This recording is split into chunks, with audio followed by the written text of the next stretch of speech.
జగన్మోహన్ రెడ్డి బుద్ధి కోసం, ఆయన చేస్తున్న అన్యాయాల కోసం 2019 ఎలక్షన్ ముందు చంద్రబాబు నాయుడు గారు అలాగే పవన్ కళ్యాణ్ గారు చెప్పారు. కానీ మనం వినలేదు. వినకుండా అతనికే ఓటేసి అతను గెలిపించడం జరిగింది. అతను ఓటేసి గెలిపించిన తర్వాత ఆ పార్టీకే చెందిన నాలాంటోళ్ళు బయటకు వచ్చాయి, బాబు జగన్ చెప్పింది ఒకటి చేసేది ఒకటి, ఇతను రాష్ట్రాన్ని ముంచేస్తున్నాడు అని చెప్పుకుంటూ వస్తున్నాను. కానీ నా మాట కూడా అబ్బాయి రాజేష్ పదవి కోసం అలా మాట్లాడుతున్నాడు, పదవి ఇవ్వలేదని ఇలాగ మాట్లాడుతున్నాడు అన్నారు. ఓకే, తీరా ఆ పార్టీలో పదవి పొందిన, ఆ పార్టీలో ఇప్పుడు అధికార ప్రభుత్వంలో పదవిలో ఉన్న రఘురామరాజు గారు లాంటి వాళ్ళు, శ్రీదేవి గారు, తాడికొండ శ్రీదేవి గారు లాంటి వాళ్ళు, కోటరెడ్డి శ్రీధర్ రెడ్డి గారు లాంటి వాళ్ళు, రామనారాయణ రెడ్డి గారు లాంటి వాళ్ళు, మేకపాటి చంద్రశేఖర్ రెడ్డి గారు లాంటి వాళ్ళు, ఇప్పుడు ఇంకా చాలామంది వచ్చారు. లిస్ట్ అయితే చెప్పలేను. వైసీపీలో పదవులు పొందిన వాళ్ళు కూడా వచ్చి జగన్మోహన్ రెడ్డి చాలా దారిని పరిపాలించడే బాబు, రాష్ట్రాన్ని మొత్తం నాశనం చేశాడని చెప్తున్నారు. అయినా ఇంకా కొంతమంది మేము నమ్మం అంటున్నారు. వైసీపీలో ఉన్న 10 మంది. అయితే ఇప్పుడు సొంత చెల్లి, జగన్మోహన్ రెడ్డి సొంత చెల్లి షర్మిలమ్మ వచ్చి అసలు జగన్మోహన్ రెడ్డి ఏం చేశాడే రాష్ట్రానికి, ముంచేసాడే రాష్ట్రాన్ని అని చెప్తుంది. మరి ఇప్పుడన్నా నమ్ముతారా? లేదా ఇక జగనే వచ్చి నేను ఈ రాష్ట్రాన్ని నాశనం చేశాను, నేను 10 లక్షల కోట్లు అప్పు చేసేసాను, ఈ రాష్ట్రాన్ని దోచుకున్నాను అని చెప్తే కానీ నమ్మరా? మెయిన్ మ్యాటర్లోకి వెళ్దాం. షర్మిల గారు ఆవిడ ఎప్పుడైతే పిసిసి అధ్యక్షురాలు అయిందో గట్టిగా ఇచ్చిందండి, చాలా బాగా అడిగింది. నాకైతే నిజంగా నచ్చింది. ఆవిడ అడిగిన పాయింట్లు ఏవైతే ఉన్నాయో, ఒకటి దళితుల గురించి మాట్లాడింది, క్రిస్టియన్స్ గురించి, ఎస్పెషల్లీ క్రిస్టియన్స్ గురించి మాట్లాడింది.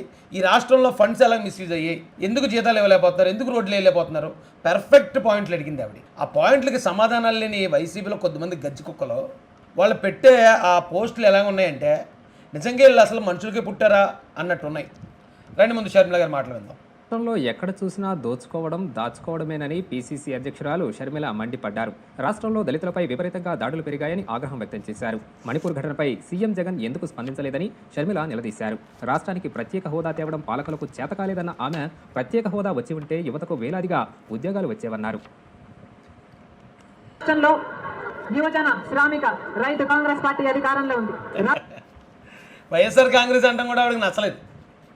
అసలు మా నాన్న పేరు ఈ పార్టీకి ఎలా పెట్టుకున్నాడో, పక్క దొంగర బాబు నాయన బోళ్ళంత అవినీతి చేశాడు, జైలుకి వెళ్ళి వచ్చాడు. అతను అసలు మా నాన్నగారి పేరు పెట్టుకునే అర్హత లేదు. కాబట్టి యువజన శ్రామిక రైతు పార్టీ అది.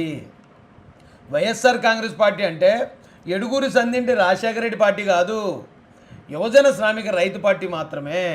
షర్మిల గారి నాన్నగారు అయిన వైఎస్ఆర్ గారికి యువజన శ్రామిక రైతు పార్టీ అధ్యక్షుడైన జగన్మోహన్ రెడ్డికి ఏ సంబంధం లేదని ఫస్ట్ డైలాగులో చెప్పింది ఆవిడ. అర్థం చేసుకున్నవాడికి అర్థం చేసుకున్నంత. ఈరోజు వైసీపీలో అంత గిలగల కొడుచుకున్నారు ఎందుకా అనుకున్నాను నేను. ఈవిడ మామూలుగా బుల్లెట్లు తెంచలేదు. రాష్ట్రంలో అభివృద్ధి జరిగిందా అంటే ఏమిటి సమాధానం? మన రాష్ట్రం ఏర్పడే నాటికి మన రాష్ట్రానికి ఉన్న అప్పులు 1,00,000 కోట్లు. మన రాష్ట్రం ఏర్పడేటప్పుడు మన రాష్ట్రం 1,00,000 కోట్ల అప్పు ఉందట. వైసీపీ ముఖ్యమంత్రి జగన్ రెడ్డి గారు చేసిన అప్పులు 3 లక్షల కోట్లకు పైన. జగన్ రెడ్డి అప్పుల రూపంలో చేసింది 3 లక్షల కోట్లు. మొత్తంగా ఈరోజు అప్పులు 6.5 లక్షల కోట్లు. రాష్ట్రానికి చెందిన అప్పులు, కార్పొరేషన్లకు చెందిన లోన్లు, చెల్లించాల్సినవన్నీ కలుపుకుంటే 10 లక్షల కోట్ల అప్పుల. కార్పొరేషన్ లోన్స్, ఆ లోన్స్, ఈ లోన్స్ అని చాలా తెచ్చాడు జగన్ రెడ్డి. ఎందుకంటే రాష్ట్రానికి అప్పుల పరిధి ఇంతే అని ఉంటుంది.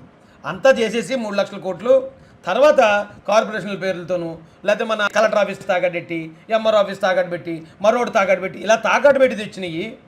అలాగే ఈ బేవరేజెస్ అంటే తాగుబోతులు ఎవరైతే ఉన్నారో వీళ్ళ తాగిన దాని మీద వచ్చిన ఆదాయం మేము మీకు చెల్లిస్తామని వీళ్ళందరినీ తాకట్టు పెట్టి తెచ్చిన అప్పులు ఇవన్నీ కలిపితే 10,71,000 కోట్లటండి. వాళ్ళ చెల్లి, సొంత చెల్లి అంటుంది. సొంత చెల్లి చెప్తుంది ఈ రాష్ట్రం విడిపోయేటప్పుడు కేవలం 1,00,000 కోట్లే మన అప్పు. జగన్ రెడ్డి ఇప్పటికీ 10,71,000 కోట్లు చేశాడు. అది అబద్ధం అయితే ఆవిడ చెప్తుందా? ఓ జాతీయ పార్టీకి పీసీసీ అధ్యక్షురాలు ఆవిడ. మరి ఇప్పుడన్నా నమ్మకపోతే ఎలాగండి? ఆ వైసీపీలో ఉన్న వాళ్ళకి చెప్తున్నాను నేను. ఆంధ్ర రాష్ట్రం మీద మరి ఇంత అప్పులు చేశారే, ఈ రాష్ట్రంలో ఏదైనా అభివృద్ధి జరిగిందా అని భూతద్దం పెట్టి చూసినా ఎక్కడా కనిపించదు. రాజధాని కట్టగలిగారా? రాజధాని కట్టడానికి డబ్బులు లేవు. ఆంధ్ర రాష్ట్రంలో ఒక్క మెట్రో అయినా ఉందా? ఎక్కడా లేదు. కొత్త పెద్ద పరిశ్రమలైనా వచ్చినాయా? రాలేదు. రాజధాని లేదు, ఓ మెట్రో లేదు, పరిశ్రమలు రాలేదు, కనీసం రోడ్లు వేయలేదు. మరి 2 లక్షల కోట్లు అప్పు చేసి ఏం చేసేవారు అన్నయ్య? ఎక్కడ దాస్తున్నారో బాబు డబ్బులను అడుగుతుంది చెల్లి. ఏం చెప్తాడండి అన్నయ్య అప్పుడు సమాధానం? చెప్పన్నయ్య. అన్నయ్య పరిశ్రమలు వస్తే మన బిడ్డలకు ఉద్యోగాలు వచ్చాయి. వచ్చినాయా మన బిడ్డలకు ఉద్యోగాలు? రాలేదు. కనీసం రోడ్లు వేసుకోవడానికి కూడా డబ్బులు లేవు ఆంధ్ర రాష్ట్రంలో. ప్రభుత్వ ఉద్యోగస్తులకు జీతాలైనా సమయానికి ఇస్తున్నారా? దానికైనా డబ్బులు ఉన్నాయా? దానికి కూడా డబ్బులు లేవు. ఉద్యోగస్తులకు జీతాలు కూడా ఇవ్వట్లేదు, ఆ డబ్బులు కూడా లేవు. ఏం చేసేవారు అన్నయ్య? అన్యా ఈ 10,71,000 కోట్లు ఏం చేసావు అన్యా అని అడుగుతుంది చెల్లి. మరి అన్నీ ఏం చెప్తాడో సమాధానం దీనికి? దేనికి డబ్బులు లేవు, అభివృద్ధి జరగలేదు, కానీ దళితుల మీద జరిగే దాడులు మాత్రం 100కు 100% పెరిగాయి. 100% దళితుల మీద దాడులు పెరిగాయని ఆవిడే చెప్తుంది. మాలాంటి వాళ్ళు మేము ఎప్పటి నుంచో పోరాడుతున్నా మాలాంటి వాళ్ళ మీద పదవి కోసం వెళ్ళిపోయాడనో లేకపోతే ఇంకోటి ఏదో దేనికోసం వెళ్ళిపోయాడనో లేనిపోయిన ముద్రలు వేశారు మా మీద. ఇప్పుడు సొంత చెల్లి వచ్చి చెప్తుంది దళితుల మీద 100% దాడులు పెరిగాయని. ఏం పీకుతారో పీకంటారా? మరి ఏం చెప్తారు చెప్పండి ఆవిడ చెప్పిన మాటలకి. ఆవిడేం ఊరికైతే చెప్పదు కదా, సొంత అన్న మీద అయితే లేని మాటలు అయితే అంద కదా. లేని మాటలు సొంత అన్న మీద అంటదా? ఒకవేళ ప్రతిపక్ష పార్టీలు వేరే వాళ్ళ మీద అన్నారంటే అర్థం ఉంది. సొంత అన్న మీద అంద కదా, అవన్నీ నిజాలు కదా. ఏం పీకుతారు ఇప్పుడు?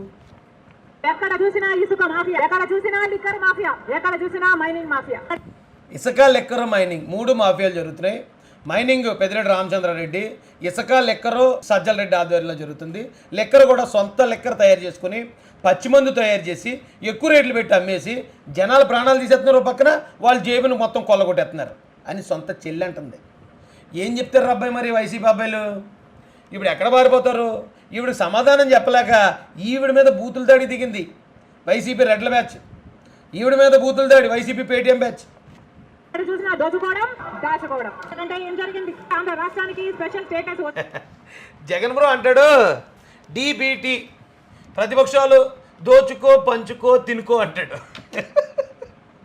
సొంత చెల్లొచ్చి దోచుకోవడం దాచుకోవడం తప్ప నువ్వు ఏం చేసావు అన్నయ్య అని అడుగుతుంది.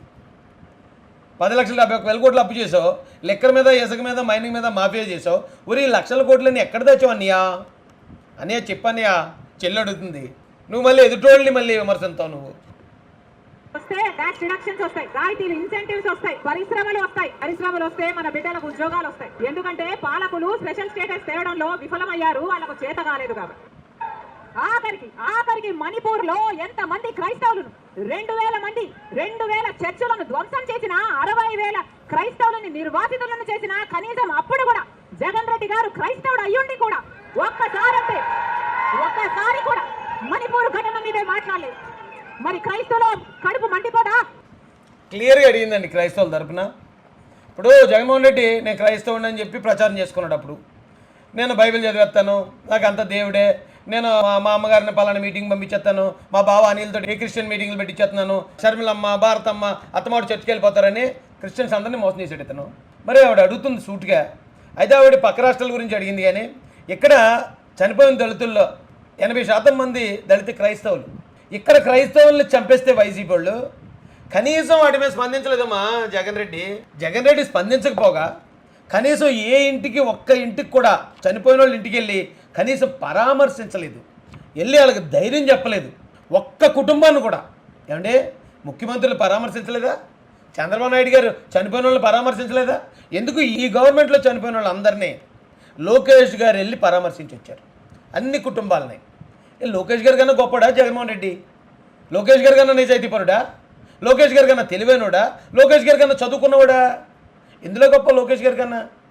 అలాంటి లోకేష్ గారే వచ్చినప్పుడు జగన్ రెడ్డి ఎందుకు రాలేదు? దాంతోపాటు ఒకటి అడుగుతుంది, మణిపూర్ నువ్వు క్రైస్తవుడు కదా, క్రైస్తవ ఓట్లన్నీ వేయించుకున్నావు కదా, మరి మణిపూర్లో అంత అన్యాయం జరుగుతుంది ఎందుకు మాట్లాడలేదు అని డైరెక్ట్గా అడుగుతుంది. ఏం చెప్తాడు? లేదు నేను అక్కడ మాట్లాడితే బీజేపీ వాళ్ళు నా మీద ఉన్న కేసులు తీసి నన్ను సిబిఐ ద్వారా బొక్కలేం చేస్తాడని చెప్తాడా? లేదా నేను క్రిస్టియన్స్కి ఎగెయినిస్ట్, నేను ఓన్లీ ఓట్ల కోసమే వాళ్ళని వాడుకుంటాను, వాళ్ళకి న్యాయం చేయాల్సి వచ్చినప్పుడు, వాళ్ళ చర్చలు ఆక్రమణకు గురైనప్పుడు, వాళ్ళ క్రిస్టియన్ మిషనరీ ఆస్తులు మా వైసీపీ వాళ్ళు దోచుకుంటున్నప్పుడు అప్పుడు కూడా నేను అడ్డుకోనని చెప్తాడా? ఏం చెప్తాడు దాని సమాధానం? అదే సర్వలో ఇంకో మాట అడిగింది. ఇతను జగన్మోహన్ రెడ్డి ప్రతిపక్షంలో ఉన్నప్పుడు ప్రత్యేక హోదా కోసం మనం దీక్షలు చేద్దామన్నాడు, నిరాహార దీక్ష చేస్తాడు. చంద్రబాబు నాయుడు గారి దగ్గరికి వెళ్ళి మీ ఎంపీలందరినీ రాజీనామా చేయించండి, అప్పుడు ఖచ్చితంగా వాళ్ళు ఇచ్చేస్తారని ఎంత బిల్డప్ ఇచ్చాడు. గెలిచిన తర్వాత ఒక్కసారైనా ప్రత్యేక హోదా కోసం సరైన ఉద్యమం చేశాడా అని అడిగింది. ఏం చెప్తారా ఆ ప్రశ్నలకు సమాధానం? ఆ ప్రశ్నలకు సమాధానాలు ఏమీ లేక వైసీపీ వాళ్ళు మేము ఎప్పటి నుంచి చెప్పుకొచ్చి తెలుగుదేశం పార్టీ కానీ జనసేన పార్టీ కానీ మేము ఈ 4 సంవత్సరాల్లో చెప్పుకుంటూ వచ్చే మాటలే ఇవి. అతను ఇలాంటి దుర్మార్గుడు, ఇలా చేశాడు, మోసం చేస్తాడని చెప్పుకుంటూనే వస్తున్నాం. అయినా వైసీపీలో ఇంకా కొద్దిమందికి అనుమానం ఉంది. ఇప్పుడు సొంత చెల్లొచ్చి చెప్పింది, నమ్మరా? రేపు సొంత తల్లొచ్చి చెప్తుంది, అప్పుడు నమ్మరా? ఇక జగనే వచ్చి నేను మోసగాడిని, నేను మోసం చేశానంటేనే నమ్ముతారా? ఇన్ని ఆధారాలు చూపించినా ఇంకా నమ్మరా? ఆలోచించండి. మన అమాయకులుగా ఉండకూడదు.